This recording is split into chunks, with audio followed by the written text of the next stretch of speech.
Greetings, my friends. I'm Gilles Mancy. I wanted to come and wish you a good day. We're really eager to come out of this tunnel, to feel the shift manifested. I don't know about you, but I know Spirit has shown me that the outcome of this incarnation is the fifth dimension, is a liberated consciousness and life as well, to be fully connected, to achieve the integration of our immortality in the sixth dimension and get the apex, the ascended mastery consciousness point in the seventh dimension, which is the apex of our consciousness. So I'm going to discuss a few ideas. Thank you very much. Not to forget to subscribe. I thank you for liking, sharing, commenting, and subscribing. Also have a lot of gratitude for your donations if you can. It's really assisting me navigating those times.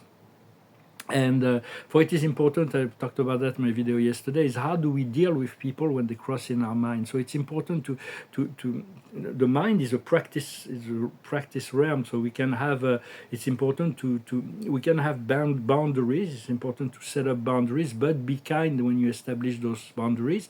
Know where you draw the line, as well as where would you draw the line in what you consume from the internet. I want to discuss an idea that went through my mind, is that philanthropy. There's a lot of people that are doing philanthropy. They're giving out money to causes and organizations. But in truth, this is publicity. It's PR. It is like the ego. It's PR for the ego. There's nothing wrong about a billionaire saying, well, I'm going to give money to that because I believe in that organization. But it's PR for the ego. True philanthropy, true compassion is between you and God and has to be done anonymously. It's not a tax break.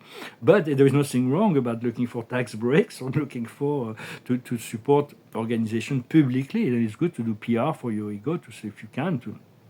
But so it is important to be generous. Also, like the Islam says, is that to give out a certain part of your income will keep the prosperity going. They're recommending 10 to 15% of whatever comes. You need to give it away, and even Metatron was also recommending that to keep that flow going. So it's important to know where to draw the lines, and also to know that love and light, it is really, love and light are fluid energy.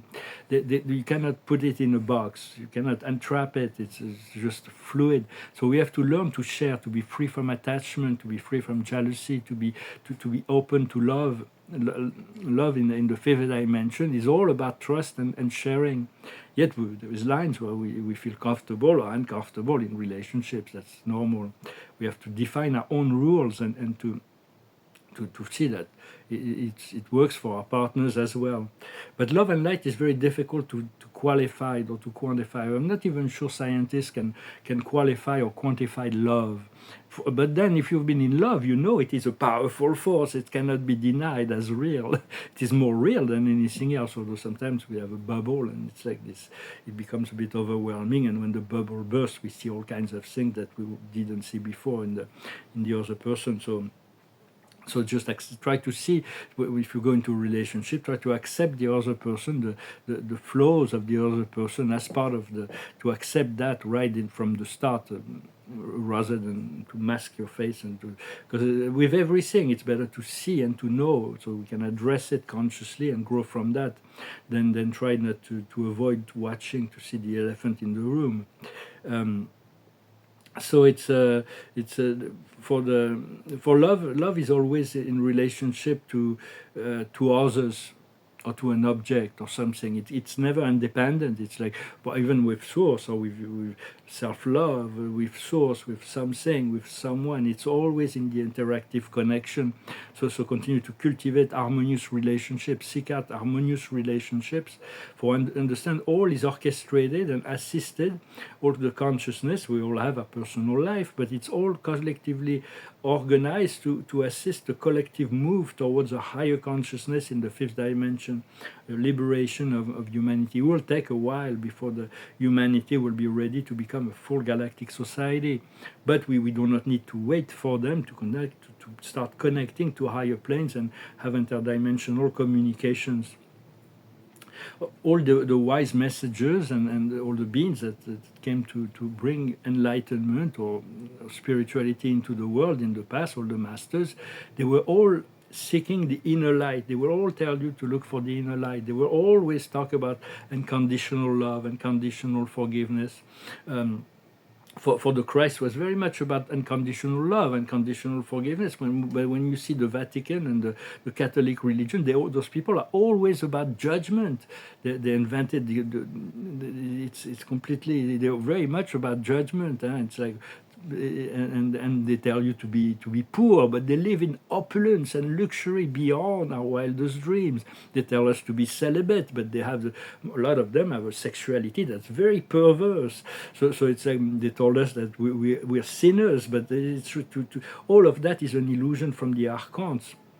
In the 6th century BC, when there was this invasion of the archons in the Second Council of Nice, they introduced all kinds of satanic idea into the Catholic religion. So all of that will fail to all that is no longer all the death culture will have to fail. There is a lot of that. They're investing so much money in keeping people poor, keeping people sick, keeping people in fear, and we really need to get rid of all that.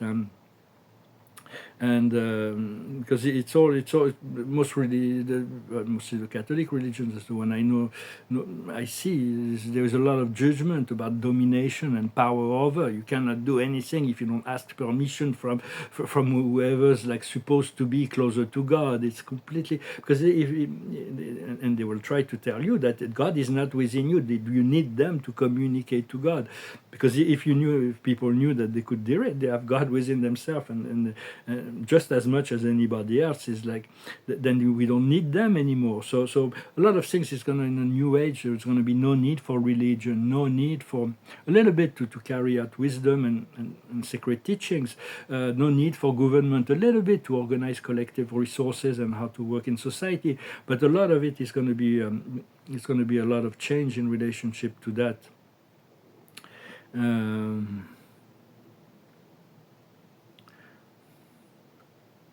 For God is one, so God does not punish or condemn or judge without reason, because he's condemning himself, he's punishing himself, herself when he does that. When God condemned and punish, it is because of the highest good of the soul, so they can learn lessons. He does not do the way.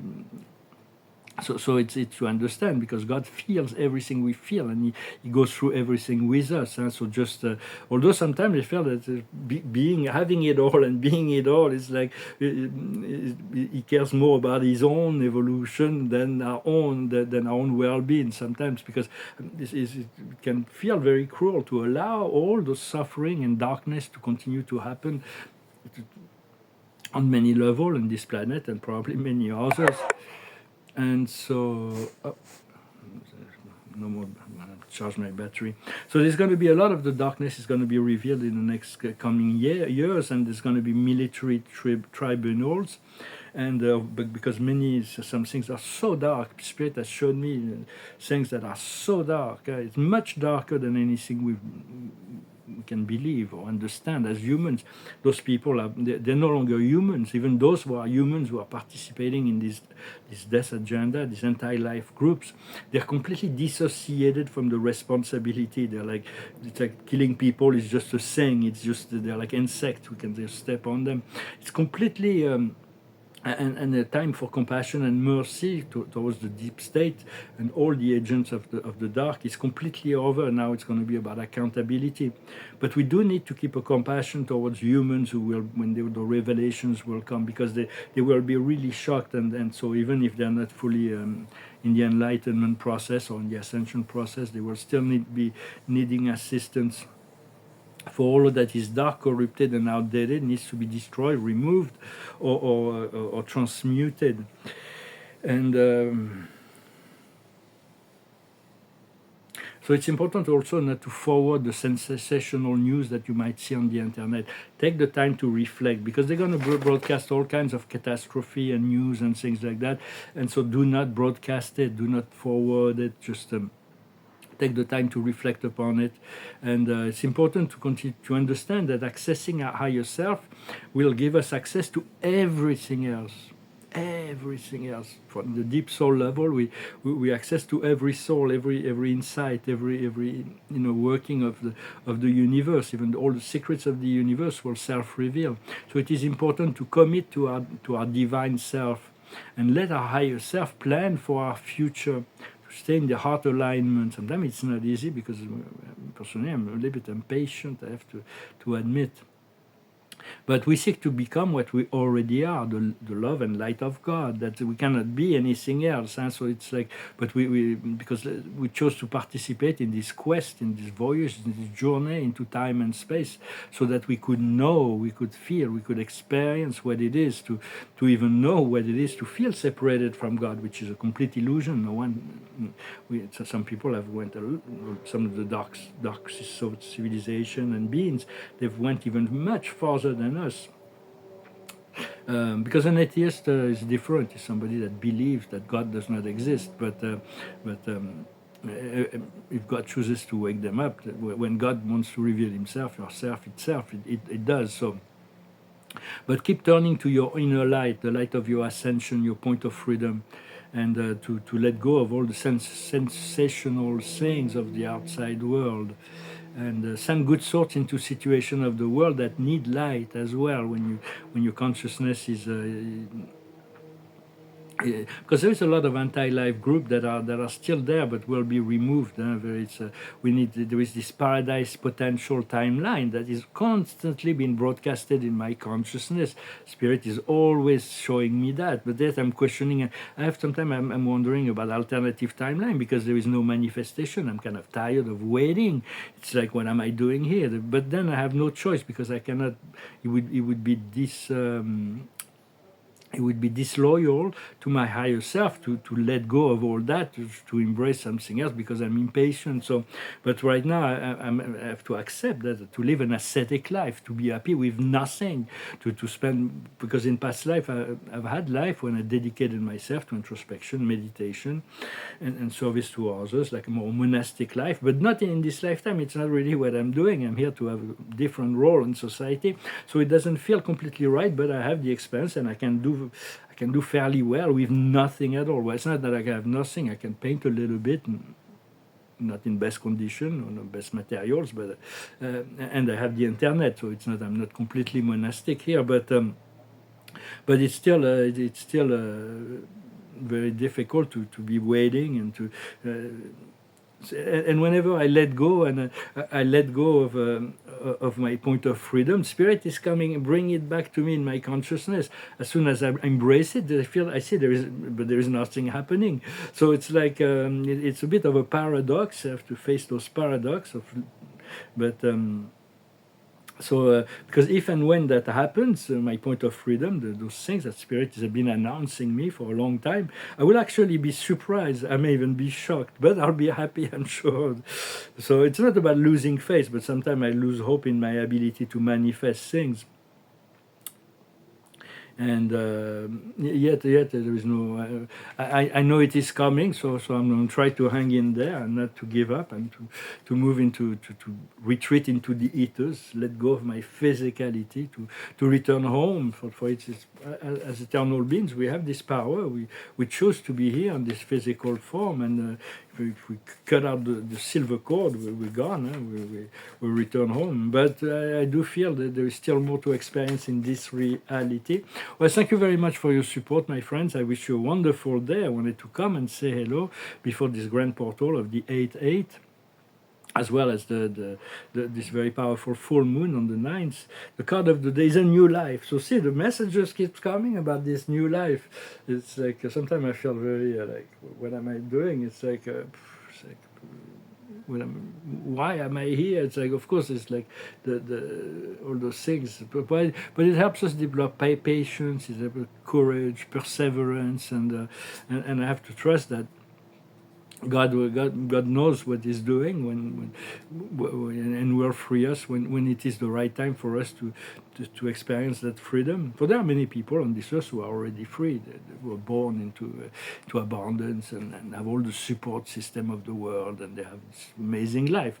But in this life, we chose as light workers to incarnate in all sphere of society.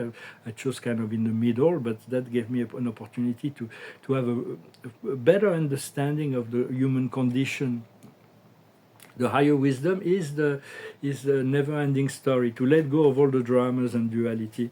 What we need to understand is the tribe. We're really eager to meet our tribe. It's like I'm so much not in lack, because I don't like to use that word, but of social activities, of being with people. When I was young, I had this few friends that we were so close. We were always busy doing things. And it's like so I'm really eager for social invitations and social life, and reconnecting to our tribe. It's very important to reconnect to people that we can communicate, share, be with. What we need to do is to get ready to go far. Huh? So like it's been a marathon, and now we're like waiting for the starting line. In a way, I feel like and what is coming is a step ahead. We're going to be able to. We're preparing for what is to come. We know what is coming, and we have to be able to rely and depend on each other. So it's like, I'm sure it's all orchestrated. For there is so much that is still speculative, that is potential. A lot of things Spirit is telling me I have no choice about what is coming. This is like, it is designed, it is destined, it is things are going to unfold in a certain way. That doesn't mean we don't have a choice, but we don't have many choices. But once we embrace the highest destiny, and we are on the rail on that, a lot of things will be on the rail. So it's like you can like step out of the rail. So it's like stay within the frame of your reality, but change, transform within that frame. Well, thank you very much. Wish you a wonderful day, and I'll talk to you later. Namaste.